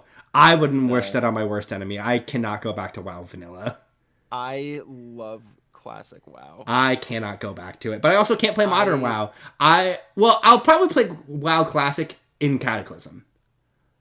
You know what? I'm pissed. Cataclysm's already out. I know. Because I am furious that I missed the Wrath of the Lich King. Oh yeah, that's fair. That is my favorite MMO expansion. I think I have no idea what they're talking about right now. Endwalker or Endwalker. Wrath of the Lich King to Cataclysm are 2 of my favorite expansions. Like, period. Just straight up. Why do you like Cataclysm so much? I love Cataclysm. I also understand a lot of that's nostalgia. The raids are good, but what they did to the world and just making everything, it is the start of bad WoW. Yes, That's but it's the thing. It's the start of bad WoW, but it's also the end of good WoW at the same time. I liken it to Pokemon Black and White 2. Pokemon Black and White 2 is such a good game, but it also starts the trends that bad Pokemon has. Where, like, in the context of Pokemon Black and White 2, the choices that they make for, like, the amount of Pokemon variety you have and things like that was good for that game, but then they used it for the rest of the series. And you're like, this doesn't make sense for the rest of the series. With that being said, we're almost at the 2-hour mark, but I do want to talk about a couple more things on my list and a couple more things on your list, Josh. Yes. First things first. Night Rain, baby. It's just it's Dark Souls meets Fortnite. Meets a roguelike. Yeah. So it's like, I think it's gonna be a slam dunk. The previews for that game, people streaming the previews, it took them a while to get to the design philosophy, but once they got it, it was super fun, from what they were saying. Yeah. I don't know. I was watching Lobos play it with Dist, and it does not look like my thing at all. That's fair. As someone who likes Souls games but is not as much as them into you, it is my design philosophy for a game. I love that stuff. And actually, low key has a little bit of Monster Hunter elements to it in terms of its design. Yeah. So, Yeah. also, screw you guys. I got ahead of the April 2nd Direct. Unannounced mainline Mario 3D platformer and next Mario Kart. I was mad when you sniped Mario Kart, though, dude. I know, I did that specifically to hurt you. So mad. Bro, I'm so excited for that game, and we've seen like 5 seconds of it, and the resolution of it is... It's garbage. Those 5 seconds is garbage, but like... Did you see new Donkey Kong? It's not new Donkey Kong, it's new old Donkey Kong. I know, but did you see new Donkey Kong? He looks so stupid. I love him. I love him so much, Your Honor. Does he have dentures like in Mario Party 4? No, it's a redesign of arcade Donkey Kong. Oh, no, it takes cues from the movie design. Yeah, the movie design took cues from the arcade design, but modernized it and mixed it with the Rare design, and then they took that design a step further, a little bit more classic for the new Mario Kart. He looks so dumb, and I love him. The one thing I do hope that they change is I saw that Peach was driving a bike, but she wasn't in her biker outfit, and that's blasphemy. Yeah, blasphemy. I agree with that one. I agree that's blasphemy. Hashtag bring back biker outfits. Yeah. Doom the Dark Ages comes out in a few months. I'm excited for that. I think the modern Doom games have all been good. From what I've played, yeah, I love them. 2KO, if it does come out this year, is either going to have a rocky launch or it's going to be one of the best fighting games. The two... I might counter. It would not be a bad idea. Counter first. I will say this, that might be a good game to counter because it just might not release. It does look beautiful. Well, do you know who's the game producers / directors are? It looks originators, like it's the same people who made League of Legends. No, the originators of Evo. Evo? The original guys who ran and set up Evo are the producers and game directors of this game. Okay. Old head fighting game fans. So they also know how to listen to fan feedback. And so apparently they're making a lot of change based off of the alpha playtest. Okay.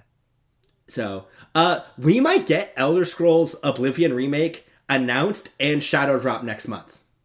Really? That's the rumor right now from a very consistent Microsoft leaker. So don't counterpick that then. It is not being done by Bethesda. What? Really? It is being done by the Metal Gear Solid Delta team. What? Yeah. Why? That's been confirmed. What? That studio is all about making remakes and ports. It's similar to like a Bluepoint. They're a studio similar to Bluepoint, and they are the ones who are doing the Unreal remake, and it's going to be the test on whether or not Bethesda stays in the Creation engine or moves to Unreal 5.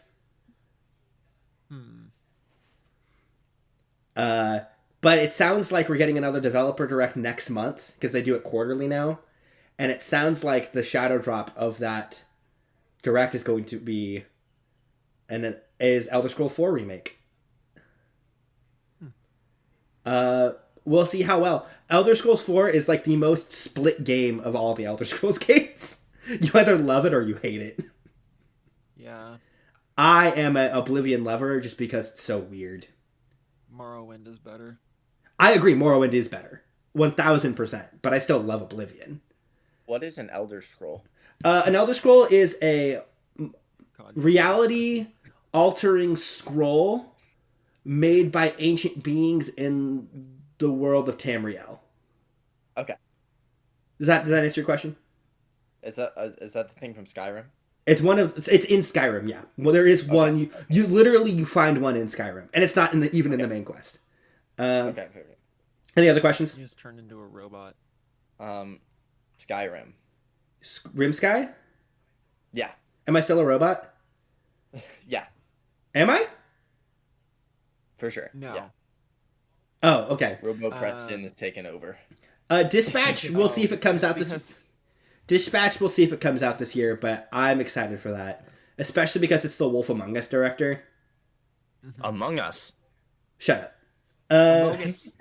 Amogus. I feel like. It also has a great voice cast. Oh yeah. The Midnight Walk I think is going to be slept on. It's a PlayStation exclusive indie game. VR game. It doesn't have to be played in VR. It's enhanced in VR. I feel like Midnight Walk is going to be slept on. It's going to be an indie darling. And South of Does it look like Little Nightmares? It does look like Little Nightmares. Very similar design aesthetic. Very similar design aesthetic. And then South of Midnight. Based off of previews, I think the only problem people have with it is that they wish the combat was slightly deeper, but everyone else who's in previews has enjoyed the story so far. And that comes out early next month. So. Okay. Interesting. And Dave the Diver in the Jungle, we still don't have any new news on. But Dave the Diver is a good game. You should go play Dave the Diver. It's like $40. South of Midnight was on my... I was keeping an eye on it for a bit, but I'm like, 10 points, I think bare minimum, if I get the 10 points, that's a win. If I get more than that, that's an even greater win. 10 points is exactly the kind of... I don't need home runs every single time. Sometimes you need to beat you. I do. Sometimes you have to have a single or a double. Okay? Yeah, I'm going to strike out with Hollow Knight Silksong. Yeah. I think the only things of note I want to talk about... Not to talk more about RPGs from your list, Josh. Outer Worlds 2, Avowed has me worried for that game. It's a different team, though, isn't it? A lot of the team was working on both. So... It has me worried. It's not the best choice. It's Spacer's choice. It's Spacer's choice, baby. We'll see. However, from what previews have said, is that it is just the first game, but infinitely better, with some of the design philosophy of Avowed. So. Okay. There's a better... I picked a much better RPG right below it. I am so freaky. Everyone who has come out of previews for the... Everyone who has come out of previews for Clair Obscur, who went and flew out and played that game and got the 3-hour demo for it, has said that this game feels like it's too good to be true. Yeah, it looks amazing. I might stream it. I literally, when I picked it, I had never heard of it before. I looked it up and I'm like, just based on the voice cast and the aesthetic, I'm like, I gotta pick this. People are saying... I have no idea what this is. So, imagine if a French studio made a classic Final Fantasy game with Persona elements, like combat elements. Realistically... I understood about half of that. So, realistically, what people are saying, its combat is more in common with Paper Mario and Mario and Luigi, but with a dark fantasy aesthetic. Oh, that's dope. So good. Dude, the voice cast is freaking stacked. Charlie Cox, Jen English, Christy Ryder, Shala Nix, Andy Serkis, Ben Starr. What? Dude, Ugh. It's stacked in terms of voice cast. Ugh. It's supposed to be the gameplay. Charlie Cox. It's the yes, Daredevil Charlie Cox. It's supposed to be the gameplay structure of a Final Fantasy. In terms of the story structure. And they said the game is only a 35-hour RPG, which is perfect. Perfect for this type of game. Based off of people's previews who I trust in the genre, guaranteed top 5 game this year for me. Yeah, it looks so good. Death Stranding on the Beach trailer is insane. Have you seen it, Josh? Yeah, it's a Kojima game. It's a Kojima game. I have not seen the trailer. Did you ever play Death Stranding 1? No. I did, yes. I think Elijah would hate. Elijah would hate Death Stranding.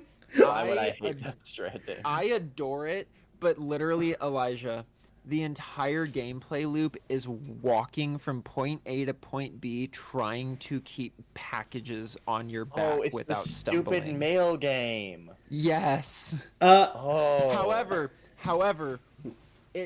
what makes it a quote-unquote... I hate that I'm about to use this term. Walking sim? What makes it a Strand-type game... I hate you. I hate you so much. ...is that, so it's online... but it's you never actually meet another person. What you do is you place things down in the world, or like let's say you lose a package on your way and you don't go back and you don't pick it up.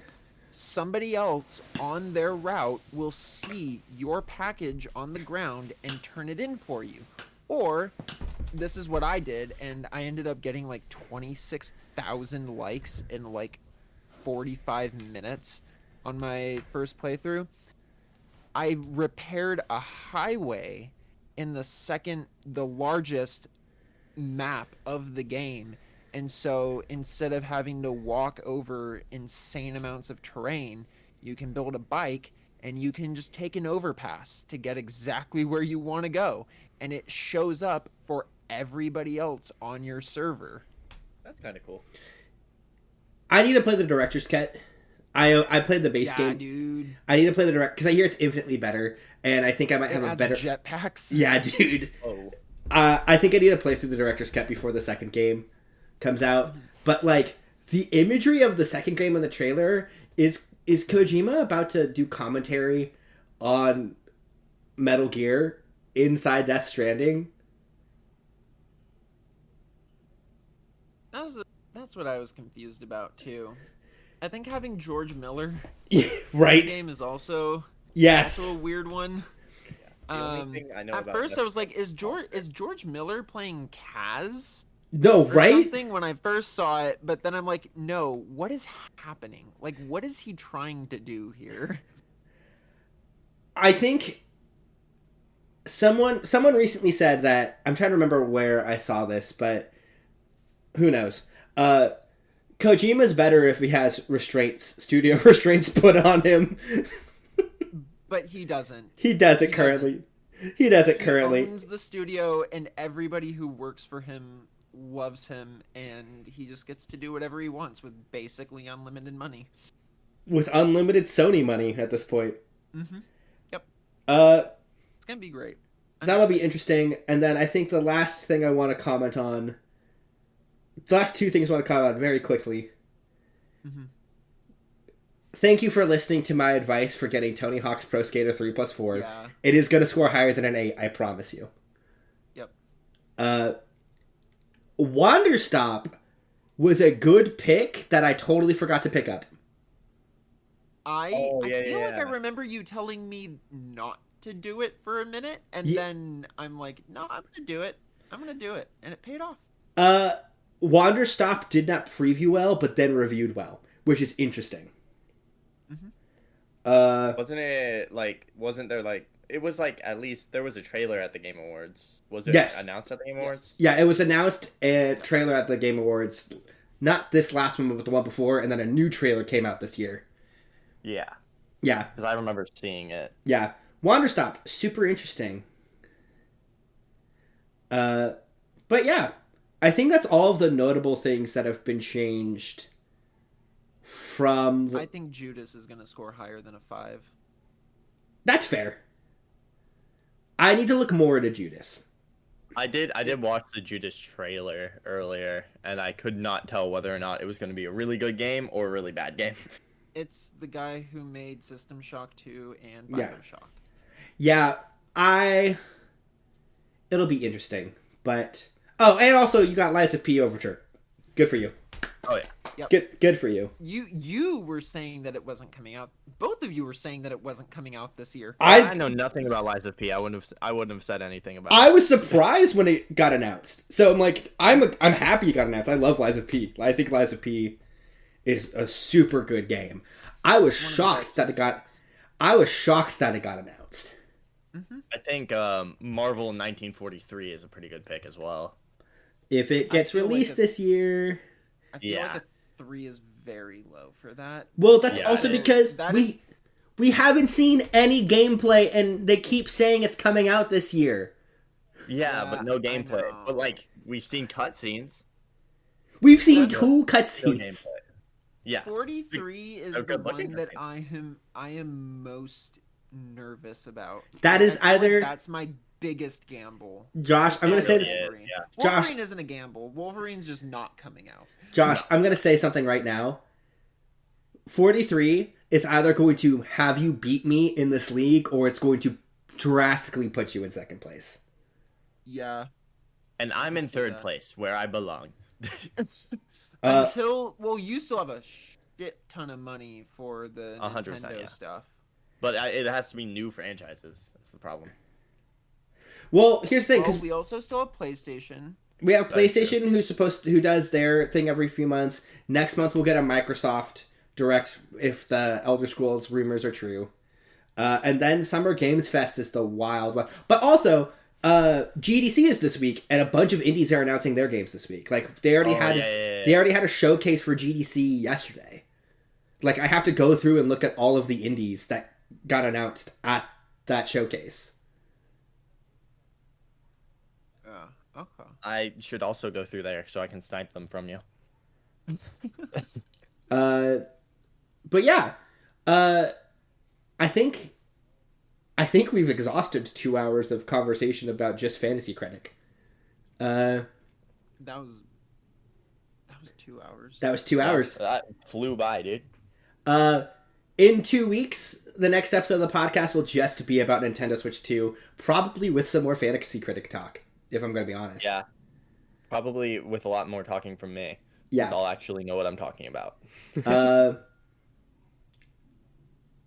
It'll be interesting. We're going to stream the Direct at 6 a.m.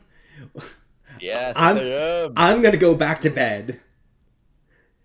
And then when I wake... I will have work, so... I'm going to then, the rest of the day, look at everyone's nitty-gritty analysis of every game announced and every feature the Switch 2 has. I'm going to compile it in a list, and Elijah and I are going to go bullet point by bullet point talking about everything. Yep. I am not going to be there. That's so fair.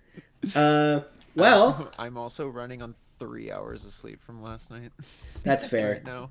I slept for like 12 hours last night. With that being said, Josh, is there anything you want to plug before we head out? So you announced me as Hollow Construct's guitarist at the top of the show. Do I want to say this? Corey might murder me. We are currently hard at work on like a lot of new songs. Hollow Construct on Spotify. We have a bunch of new singles. Yeah, if you like insane death metal and black metal, check it out. Cool. And I'm Preston. I'm Elijah. Tomorrow, no stream at 6:30. Notable, who's currently in chat. I have to DM him after this, but I have to go run to the store real quick after this. At some point in the morning, are going to play Monster Hunter for a few hours. I'm just doing it for the love of the hunt. I don't have to grind anything. I might work on a new build, or I might just play for the sake of killing monsters. So, here we are. And then next week's schedule, Monday, Poke Monday, I'm going to do Pokemon Yellow. Yeah. Tuesday, we're back to some Mario Sunshine. Let's go. I'm going to stream something on Wednesday because come April, we are moving our Tuesday streams to Wednesday. And then Thursday, we'll figure it out. Yeah, we'll figure it out. Thursday's always a grab bag of whatever. Cool. Alrighty. Any final thoughts from either of you gentlemen? The Elijah comeback is going to be swift and merciless. I was about to just say Elijah's gonna lose. Well, with that, I've been Preston, that's been Elijah, and that's been Josh. And, well, bye!